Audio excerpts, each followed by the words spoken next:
আমার ছোট ছেলে তখন বলতেছিল, বাবা এটা কি ইসরায়েল কি না, আমরা কি গাজা, এমনভাবে বলতেছিল ইসরায়েলের সেনাবাহিনী কি ওনারা। আমি কই না বাবা, ইসরায়েলের সেনাবাহিনী না, বাংলাদেশের রাজনীতিটা এমন, তুমি বুঝবা না, তুমি ছোট বাবু, তুমি থাকো। তো কেউ একজন উঠায় বসাইলো, বললো যে আপনি কি পারবেন। আমি কি যে তুমি চলে যাও, তুমি মার খাবা, তুমি চলে যাও, তুমি আমাকে বসাইছো, এটার জন্য অনেক ধন্যবাদ। আর ও শুধু বসায় আমাকে পাটা টান করে দিল, খ্যাট করে একটা আওয়াজ হলো, বুঝলাম যে মানে মোচকায় গেল, কিন্তু এটা ঠিক হইলো। তো ওকে বাইরেতে দিয়ে যখন নাকি দাঁড়াইতে গেলাম, দেখি যে আমি দাঁড়াইতে পারতেছি না, আমাকে পা এবার গেল। মানে 14 বছর সাংবাদিকতায় প্রথম বড় ধরনের মাইর খেলাম আমি। তো ওই সময় দুজন এমনি একটা সংবাদকর্মী ছিল, কেউ আমাকে ভিসি চত্বর পর্যন্ত নিয়ে গেল। তার মধ্যে আমি অনেক কলিগকেই পাইলাম, আমার জনকণ্ঠের কলিগকে, মাল্টিমিডিয়ার কলিগকে পাইলাম। তো ওরা আমাকে ঢাকা মেডিকেলে পাঠাইলো। ঢাকা মেডিকেলে গিয়ে আমার মানে ওইখানে আসলে বলতে গেলে আমার কান্না চলে আসে। ওইখানে দেখে আমার কান্না চলে আসছে যে আমাকে নিয়ে যখন বেডে শোয়ায়, আমার ওইখানে কিছু ভাই আছে, যে ঢাকা মেডিকেল রিপোর্টার্সের যে বাবুল ভাই অনেকে ছিল। তা আমি ওদের দেখি যে মেঝে পড়ে আছে, শিক্ষার্থীরা মেঝেতে পড়ে আছে, মানে চিকিৎসা দিয়ে কুলাতে পারছে না। তা আমি সেখানে কিভাবে শুই, কিভাবে বসি। তো একটা পরে আমি আস্তে করে সাইড হয়ে দাঁড়ায় দিলাম। আমাকে বললো যে আপনি বসেন, আপনার তো পা ভাঙছে। আমাকে না, আমার না বসলেও চলবে, এদের অবস্থা আমার থেকেও গুরুতর, মানে আমার থেকেও খারাপ অবস্থা। কেউ ফিট হয়ে গেছে, কারো সেন্স নাই, কারো সাফোকেশন প্রবলেম হচ্ছে, তো কারো মানে পা ভেঙে গেছে, কারো হাত ভেঙে গেছে, মানে এভাবে ঝুলতেছে।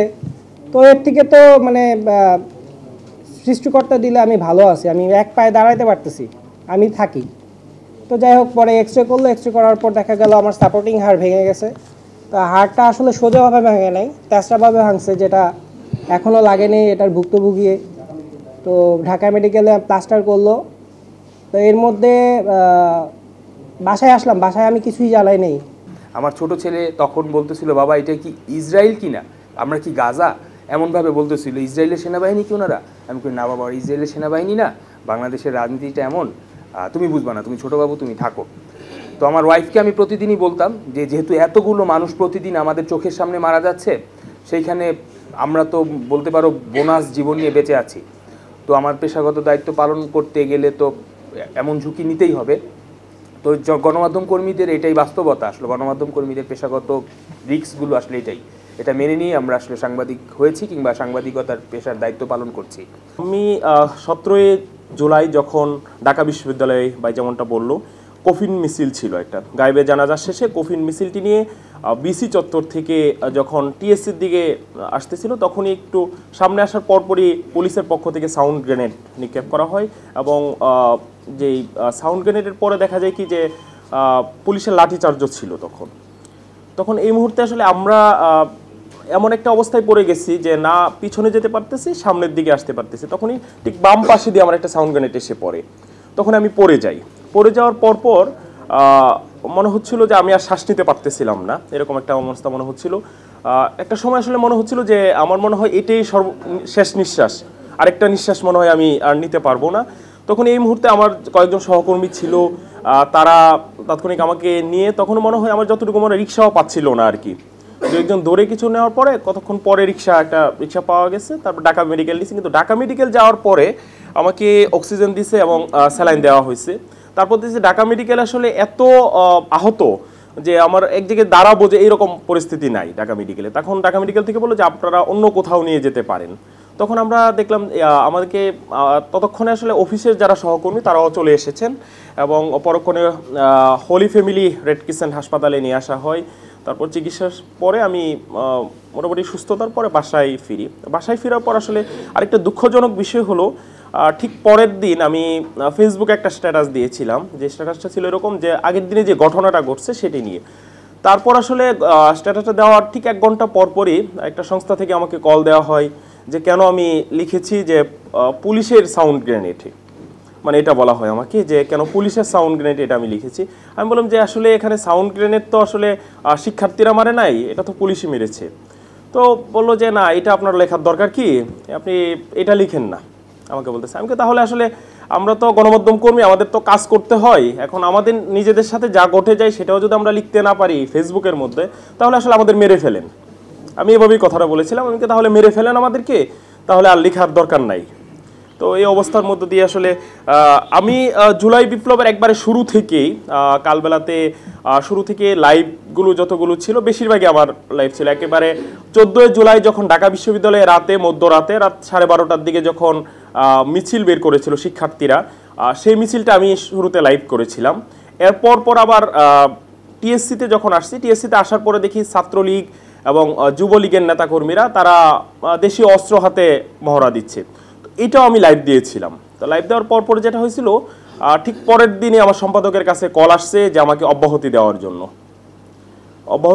এরপর আমি কিন্তু চালিয়ে গেছি। লাস্ট যখন আগস্টের 1 তারিখে, তখন অবস্থা যখন যে আমার বাসার নিচে যখন গোয়েন্দা সংস্থার লোকজন এসে খোঁজখবর নেওয়া শুরু করছে, তখন আমার অফিস থেকে বলছে যে আপাতত আমি যেন, আমাকে বলে নাই যে আমি কার্যক্রম বা ছুটিতে থাকার জন্য বলে নাই, কিন্তু আমাকে বলছে যে মোবাইলটা যেন রাতে দূরত্ব রাখি আর কি, সাথে না রাখি।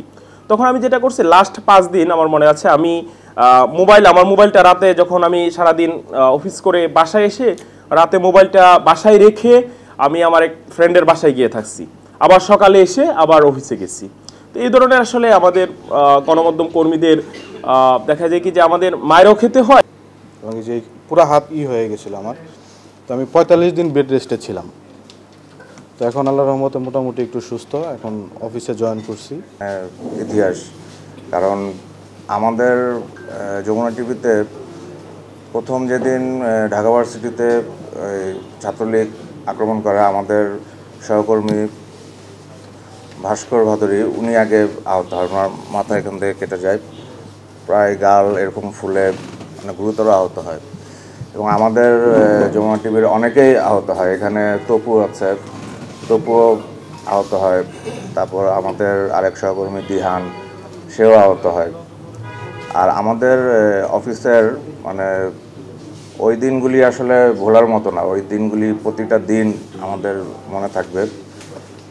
এবং অফিস থেকে শুরু করে কর্মক্ষেত্র সব জায়গাতেই যুদ্ধক্ষেত্র। মানে আমাদের অফিসের সামনে আশেপাশে তো অনেকগুলি বেসরকারি বিশ্ববিদ্যালয় এবং ওই রোডটা তো পুরাই।